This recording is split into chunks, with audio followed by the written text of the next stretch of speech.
राष्ट्रीय उद्यान सारम घाटी राष्ट्रीय उद्यान जंगल में। ये तीरथगढ़ वाला है, ये तीरथगढ़ वाला है। और ये है गुफा।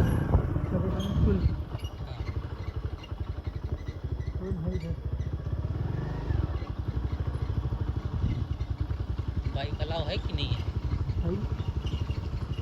10-20 बार गया हूँ यार।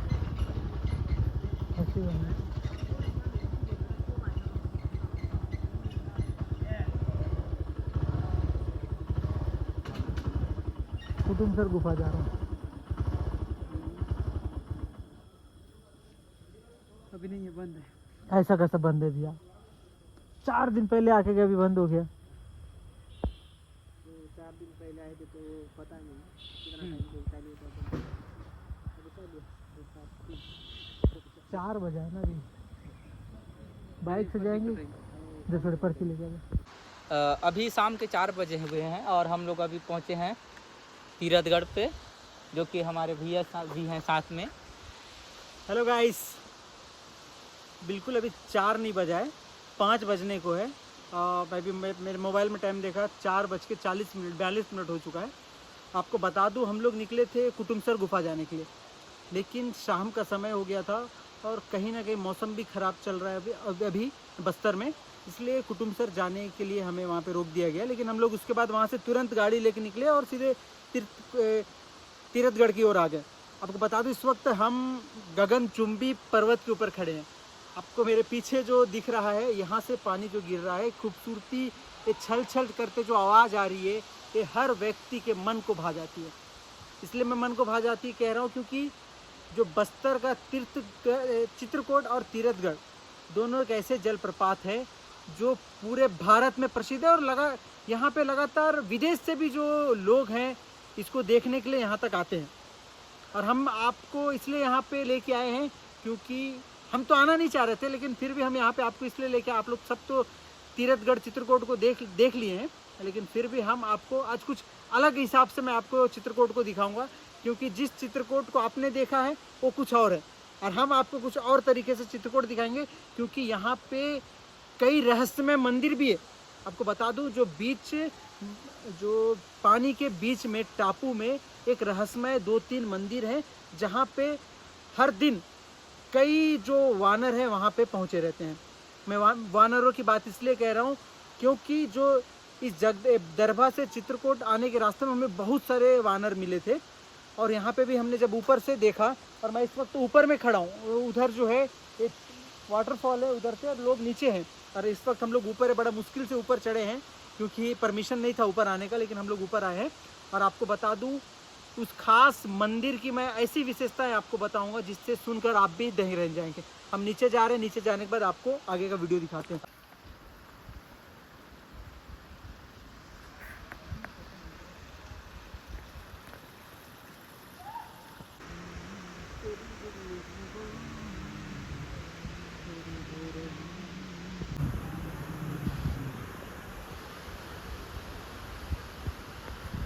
इस पर रोड के उस पर खड़ा हूँ।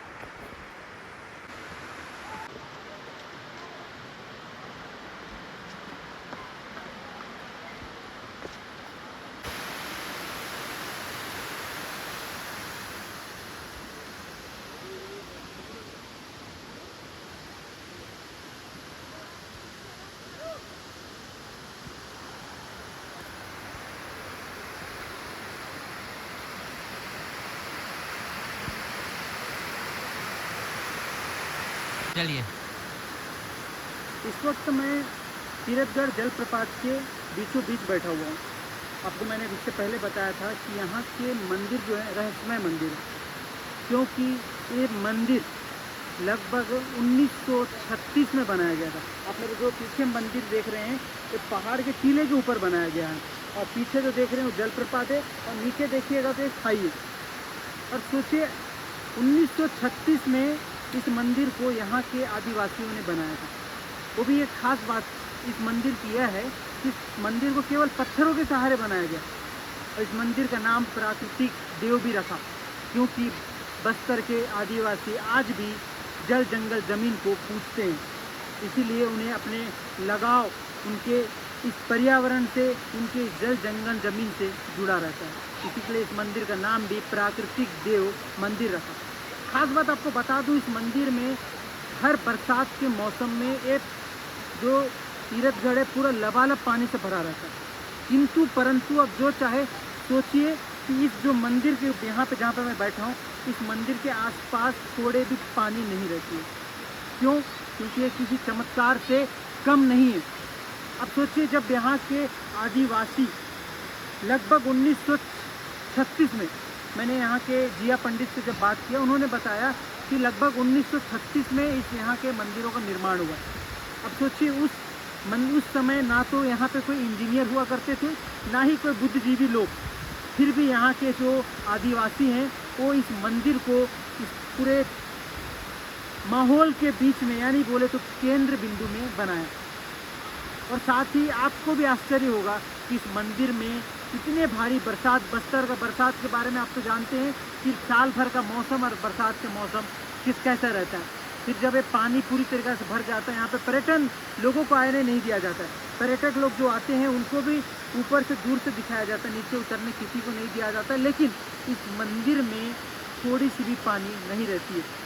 अब सोचिए कि क्या ऐसा इस मंदिर में, इस भूमि में, इस जगह में शक्ति है जिसका नाम प्राकृतिक देव मंदिर रखा गया है। कौन सी शक्ति है जिसके कारण पूरे बरसात में भी पानी यहाँ तक, ये देव के पैर तक भी नहीं पहुँच पाती है।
अब हम नीचे जा रहे हैं वहाँ से। आ रहा हूँ भैया।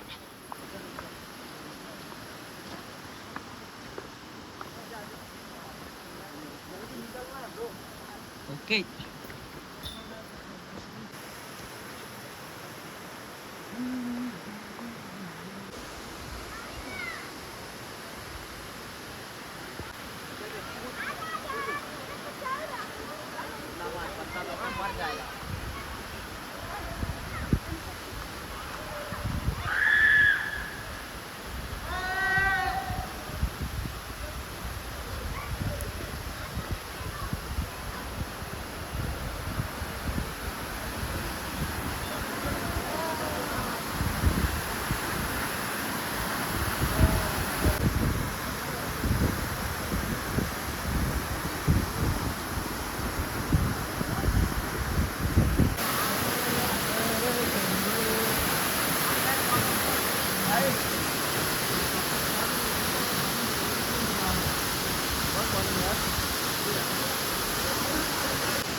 मैं पूरा तीरथगढ़ घूम चुका, ऊपर से लेके नीचे तक। लेकिन सबसे ज़्यादा मुझे बुरा लगा कि लोग जो पर्यटक है यहाँ पे आते हैं, वो इस पर्यटन क्षेत्र में इतना ज़्यादा गंदगी फैलाते हैं जिसकी कोई सीमा नहीं है। सरकार द्वारा सूचना बोर्ड भी लगा है कि अगर कोई भी व्यक्ति कचरा या किसी वन्य प्राणियों को नुकसान पहुंचाते पाया गया तो उसके ऊपर 500 रुपया का आर्थिक दंड लिया जाएगा। लेकिन क्या इसे पढ़ने के बावजूद भी मानव द्वारा इसके ऊपर अमल किया जाता है? क्योंकि मैंने ऊपर देखा कि लगभग कई वानर वहाँ पे बैठे हुए थे, लेकिन सभी वानरों को मनुष्य द्वारा कुछ ना कुछ खाने को दिया जा रहा था। आपको बता दूं, जो जीव जंतु जंगलों में रहते हैं, अगर उसे मानव निर्मित द्वारा किसी चीज़ को, किसी खान पान को आप उन्हें देंगे तो कहीं ना कहीं उनके डाइजेस्ट में प्रॉब्लम आ सकता है, क्योंकि वो लगातार जंगल में रहते हैं और जंगल के कंदमूल को खाकर वो जीवित रहते हैं। लेकिन क्या मानव द्वारा किसी भी चीज़ को वानरों को देना सही है? इस पे वन विभाग के द्वारा कार्रवाई भी किया जाता है, लेकिन रास्ते में इतने सारे लोग मिले, हर कोई व्यक्ति वानर को, वास्तविक बात है कि वानर जो है भगवान का स्वरूप है, लेकिन क्या आप भगवान को खिला पिला सकते हैं? नहीं। तो इसीलिए आपसे एक मेरा विनम्र निवेदन है कि आप जब घूमने के लिए बाहर आते हैं तो आप पर्यटन स्थल को गंदा ना करें।